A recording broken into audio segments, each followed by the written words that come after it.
नमस्कार साथियों, ज्ञानदान चैनल में आपका स्वागत है। संस्कृत व्याकरण हम पढ़ रहे हैं और संस्कृत व्याकरण में हमारा टॉपिक प्रत्यय का है।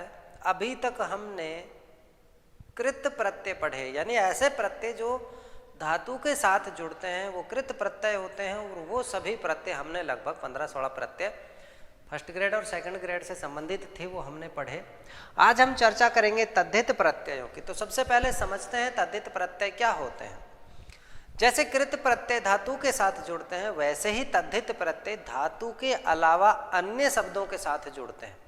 मतलब धातु से भिन्न संज्ञा, सर्वनाम, विशेषण आदि जो पद होंगे उनके साथ जो प्रत्यय जोड़े जाते हैं वो सब तद्धित प्रत्यय होंगे। और तद्धित प्रत्ययों में आज हम पढ़ेंगे पहला और दूसरा दो प्रत्यय, त्वय और तल। त्वय और तल दोनों प्रत्यय ही भाववाचक संज्ञा बनाने के लिए काम में आते हैं। त्वय प्रत्यांत और तल प्रत्यांत दोनों ही प्रकार के शब्द अलग अलग लिंगों में होंगे। यहाँ जैसे त्वय प्रत्यय है, त्वय प्रत्यय से जुड़ा हुआ पद परमानेंट नपुंसक लिंग में बनेगा, जबकि तल प्रत्यय से बना हुआ शब्द परमानेंट स्त्रीलिंग में बनेगा। चूंकि हिंदी के प्रत्यय सीधे सीधे किसी भी शब्द में जुड़ जाते हैं, उसी प्रकार संस्कृत के प्रत्यय सीधे सीधे नहीं जुड़ते, उनका कुछ भाग यहाँ पे जुड़ेगा।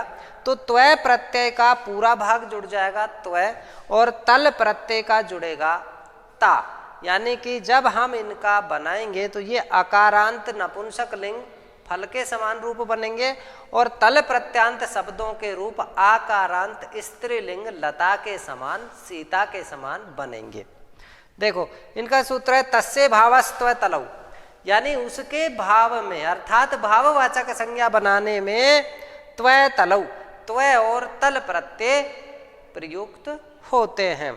मूल रूप से ये जातिवाचक संज्ञा शब्दों के साथ लगते हैं और उनके भाव को बतलाते हैं। भाववाचक संज्ञा बनाने के लिए षष्ठ्यंत समर्थ भाव में, यानी उन्हीं में लगेंगे जहां ये समर्थ हो।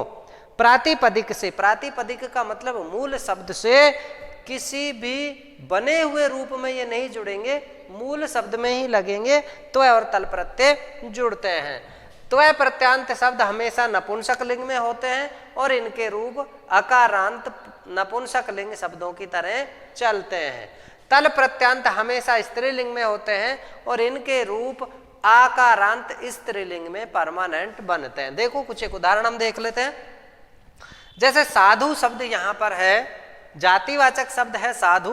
साधु में त्वय प्रत्यय जोड़ा तो साधुत्व बना, और साधुत्व का नपुंसक लिंग में साधुत्वम, यानी साधु होने का भाव साधुत्वम, साधु होने का भाव साधुता।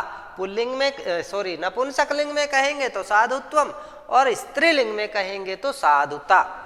ऐसे ही पशु होने का भाव पशुत्वम या पशुता, जन होने का भाव जनत्वम या जनता, धन होने का भाव धनत्वम या धनता, मूर्ख होने का भाव मूर्खत्वम या मूर्खता, देव होने का भाव देवत्वम या देवता, मानव होने का भाव मानवत्वम या मानवता, वीर होने का भाव वीरत्वम या वीरता। तो ऐसे जातिवाचक जो शब्द होंगे उनके साथ में त्वय और तल प्रत्यय का प्रयोग नपुंसक लिंग शब्द भाववाचक बनाने के लिए और भाववाचक स्त्रीलिंग शब्द बनाने के लिए प्रयोग किए जाते हैं। तो आज हमने पढ़ा त्वय और तल प्रत्यय का प्रयोग जो भाववाचक शब्द बनाने के लिए संज्ञा, सर्वनाम और विशेषण इनमें किया जाता है।